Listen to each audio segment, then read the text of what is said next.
Salut tout le monde, aujourd'hui vidéo sur les pH et sur les solutions tampons. Donc on y va, on attaque l'énoncé.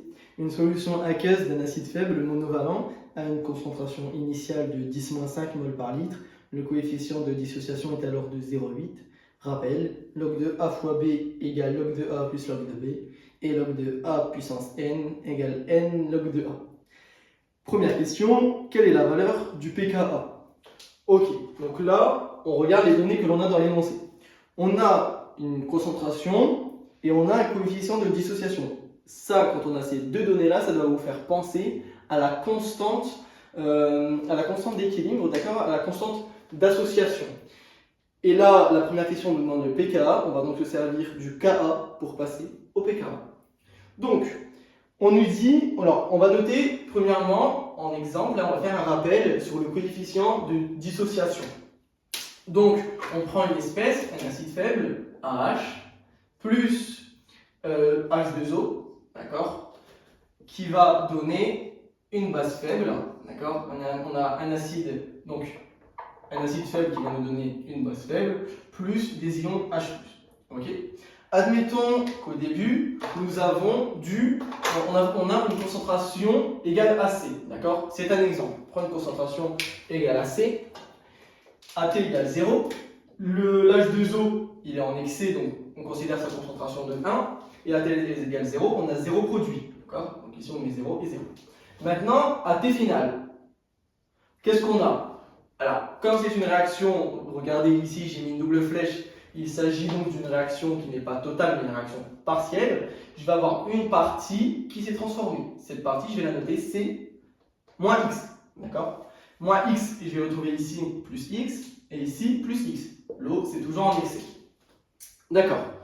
On a une expression pour le coefficient de dissociation, c'est alpha égale la quantité, la concentration finale sur la concentration initiale. La concentration finale, c'est X. La concentration initiale, c'est C. On a donc X sur C. Ce qui revient à dire que X, si on l'isole, X égale C alpha. Ok, X égale C alpha. Maintenant, on peut tout bêtement remplacer l'expression de X dans notre tableau d'avancement. Ici, j'ai X, je vais remplacer parce que ça vaut, c'est C alpha. Ici, c'est alpha. Et ici, on a C moins X moins C alpha. Ok. Maintenant, pour notre Ka. On sait que notre Ka, c'est le produit des concentrations des produits sur le produit des concentrations des réactifs. Ok. Donc, si on note tout ça, ça nous fait que Ka égale le produit des produits, C alpha fois C alpha, sur le produit des réactifs, C moins C alpha fois 1. Ici, je vous ai dit, on considère la concentration de l'eau de 1. Donc, on fait sur C. Mais ici, C moins C alpha, je peux dire que c'est égal à C, égale C, facteur de 1 moins alpha. D'accord? Si on redéveloppe, on a C fois 1 moins C fois alpha. Ok, c'est bien ce qu'on avait. Donc, ici, on a C, facteur de 1 moins alpha. Si je développe l'expression d'en haut, ça nous fait C carré alpha carré, C carré alpha carré, sur C facteur de 1 moins alpha. J'ai un carré en haut et un C en bas, ils vont se simplifier, d'accord? Il nous reste donc C alpha carré sur 1 moins alpha. D'accord. Maintenant, nous, on connaît C, il est dans l'énoncé, c'est 10 puissance moins 5. Et on connaît alpha, il est aussi dans l'énoncé, c'est 0,8. Maintenant, on n'a plus qu'à remplacer par les valeurs. On a donc C, c'est 10 moins 5, fois alpha. Alors, alpha, c'est 0,8. Alpha carré, c'est donc 0,64. 0,8 fois 0,8, 0,64. Sur 1 moins alpha, 1 moins 0,8, 0,2. J'ai un 0 en haut, un 0 en bas, ils vont se simplifier. Il va me rester donc 10 moins 5 fois 6,4 sur, c'est pas 64, on a juste décalé d'un rang, donc à la fin on a ça. Donc 6,4 sur 2, ça nous fait donc 10 moins 5 fois 3,2. Ok, on a donc notre Ka qui vaut ça. Ka, il vaut ça, et on sait que pKa, c'est moins log de Ka. Ça, c'est une relation à connaître par cœur. pKa égale moins log de Ka, donc égale moins log de 10 moins 5 fois 3,2. pKa égale moins log de 10 moins 5 fois 3,2. Ok. pKa égale moins log de... Alors, on nous a donné une expression, une relation dans l'énoncé. Log de A fois log de B est égal à log de A plus log de B. Ok. Donc ça nous fait log, alors moins log de 10 moins 5, moins log de 10 moins 5, moins log de 3,2. Et ça c'est le pK. Ok. Moins log de 10 moins 5. On va passer le moins 5 derrière ou devant. Je sais pas comment je... Ok. Donc on passe le moins 5 ici.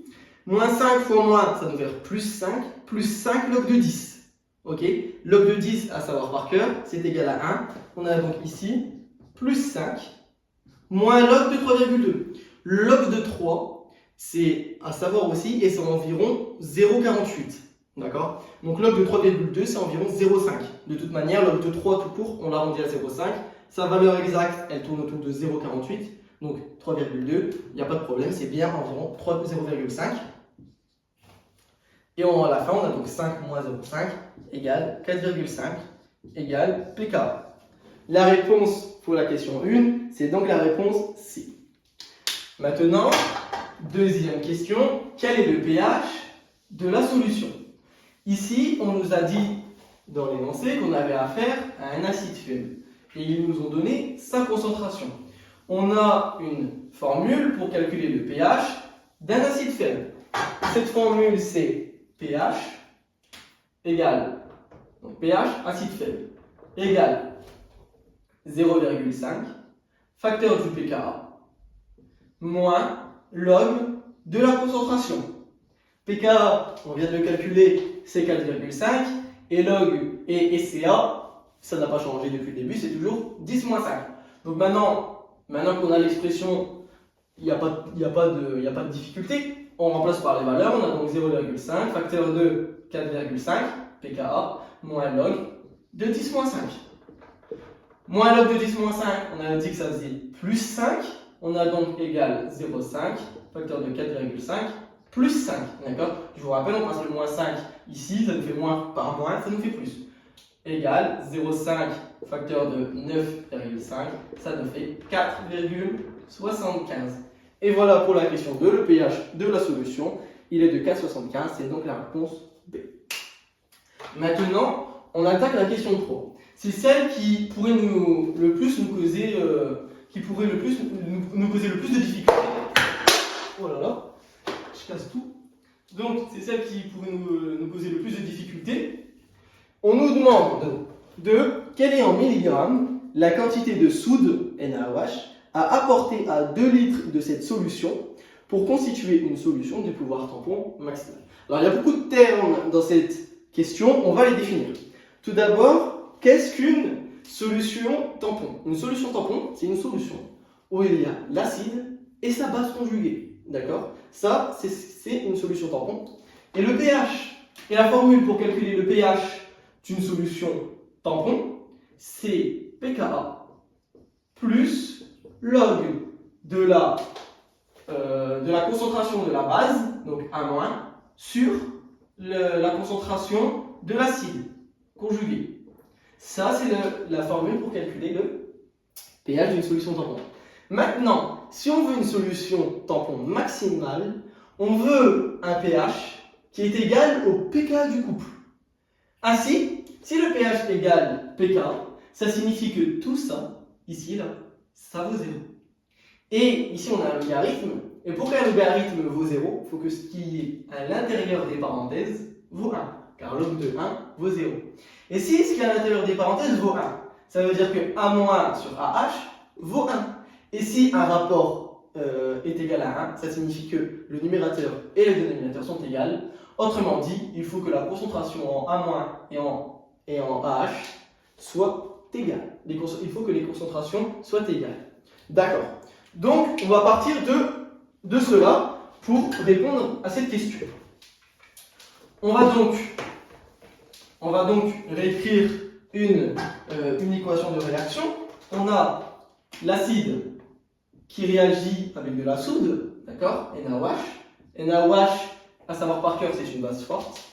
Pour nous donner une base faible, sa base conjuguée, plus des ions H+. Ok. On va noter ce qu'on sait sur H. Ici, il y a un élément qui n'était pas oublié, c'est le fait qu'on prend 2 litres. Il ne faut pas oublier qu'on a ici 2 litres de la solution. Et on a une relation pour notre quantité de matière. Je vais noter ici, N est égal à C fois V. C, on le connaît, c'est 10 moins 5. Et V, c'est quoi? V, c'est le volume, 2 litres. On a donc N égale 10 moins 5 fois 2. On a donc N égale 2 fois 10 moins 5. Et voilà, j'ai déjà terminé le calcul. Donc, 2 fois 10 moins 5. Ok. On note ça. On a donc ici 2 fois 10 moins 5, N, AT égale 0. Ok. AT égale 0, je n'ai pas encore ajouté de NaOH. Et AT égale 0, il n'y a pas encore de réaction, je n'ai donc pas de produit. Ok.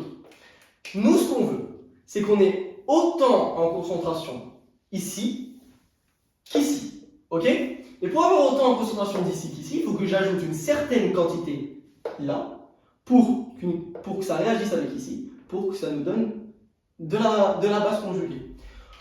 Ici, on a 2 fois 10 moins 5. Et je veux qu'ici, il y a la même quantité qu'ici. Donc, je vais faire réagir avec 1 fois 10 moins 5. Pourquoi? Parce que là, on va considérer qu'il n'y a pas encore de réaction, d'accord? Donc ici, je renote 2 fois 10 moins 5. Ici, je note 0 et 0. Ici, j'ai 2 fois 10 moins 5. Et ici, 1 fois 10 moins 5. On remarque ici, c'est la soude qui est le réactif limitant, le réactif en défaut. 2 fois 10 moins 5 va réagir avec 1 fois 10 moins 5. À la fin, qu'est-ce que je vais avoir? Je vais avoir moins 1 fois 10 moins 5, moins 1 fois 10 moins 5. D'accord? Ça réagit, ça s'élimine. Et ici, ça se forme, ça se produit.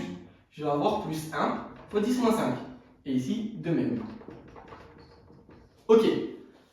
Mais ici, j'ai donc 2 fois 10 moins 5, moins 1 fois 10 moins 5. Il me reste à la fin 1 fois 10 moins 5. Ici, j'avais 10 moins 5, moins 1 fois 10 moins 5, ça nous fait 0, il n'y a plus rien.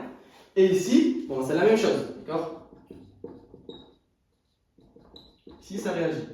Est-ce que j'ai donc ce que je voulais? Oui, j'ai 1 fois 10 moins 5 ici, et 1 fois 10 moins 5 ici. Ici, j'ai donc autant d'acide que de base. C'est donc égal, on a donc ici une solution de pouvoir tampon maximale. J'ai donc la quantité qu'il fallait, je connais donc la quantité qu'il fallait ajouter pour avoir une solution de pouvoir tampon maximale. Maintenant, la question, ce n'était pas de savoir quelle quantité il fallait ajouter, c'était de savoir quelle masse. Et donc, pour aller à la masse, on va utiliser nos formules de quantité de matière. La masse, la quantité de matière, petit n, est égale à petit m sur grand M. Okay. Nous, ce qu'on veut, c'est petit m. On va donc isoler ça. Petit m égale petit n fois grand M.